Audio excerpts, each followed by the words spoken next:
I've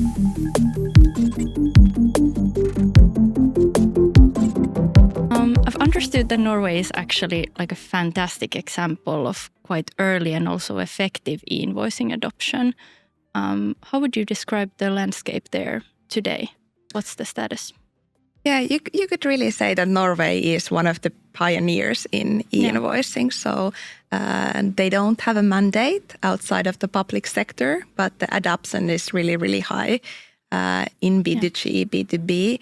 And one characteristic of Norway is as well that they have really good B2C, so consumer side e-invoicing solutions. And yeah, all right. Yeah, we mentioned that they are kind of a model student in the field, to be honest. But what really has been the secret behind the early adoption? And what are the drivers behind that? Well, I think one thing is that Norway has really gone to this network approach. So they are using this Peppol network that is really easy to connect to. And the other thing is really the public sector and the government push. So they have been early on mandating, but also providing different tools and services for the companies to boost the adoption. All right. I've heard that also kind of the industry push has been there from software vendors as well quite early on. Is that correct? Yeah, so when e-invoicing started to come, there were also this own like point-to-point networks starting to form. But then the big software houses like Vesma started to say that, hey, we want something else. So we want something that is easy to adopt. And that has really been pushing the market as well towards e-invoicing. So I was explaining about the characteristics, and one characteristic of the Norwegian market is also that they are using other documents than just invoices. So they have orders, order responses, and they're doing this side as well electronically. Yeah. So we've discussed Peppol and Norway already, and also now the order documents. So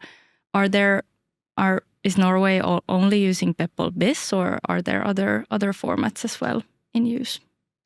Well, one format that is linked to Norway is the EHF. And actually, initially, it's sort of an kind of taken from the Peppol BIS. Yeah. And there were certain rules and things that Norway wanted to adopt, and Peppol was too slow for them. So they ended up having their own format, EHF.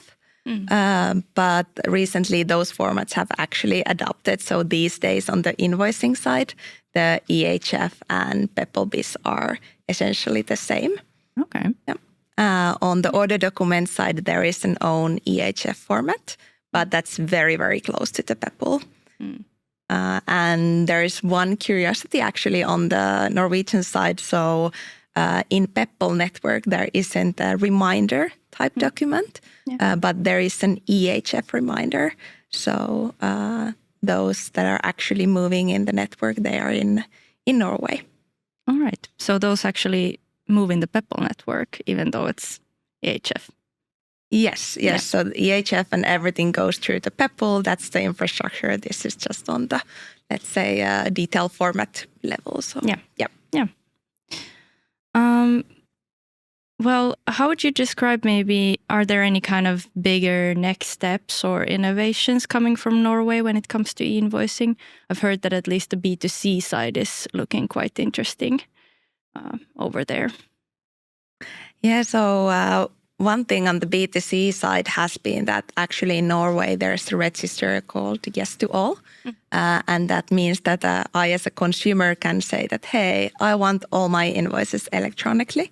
And then I will get them either to my net bank or to my mobile application Vipps. Actually, these days, I think you can get them to both at the same time. So that's a really easy way to kind of boost e-invoice adoption, because you don't have to select that I want this company to send me or anything like that. You can just tell me that digitalize everything, and that and the kind of easy activation of the B2C has really been boosting that side as well. Okay, sounds really cool. Then if we think about sort of software vendors that are operating in Norway or looking into expanding into Norway, what would you give them as like key takeaways of the e-invoicing space there?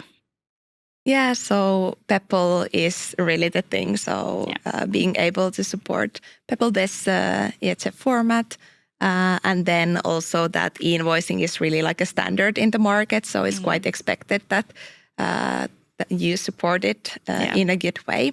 And then it's good to understand also that you could automate even more. So not just the invoicing, but also with orders and other type of documents.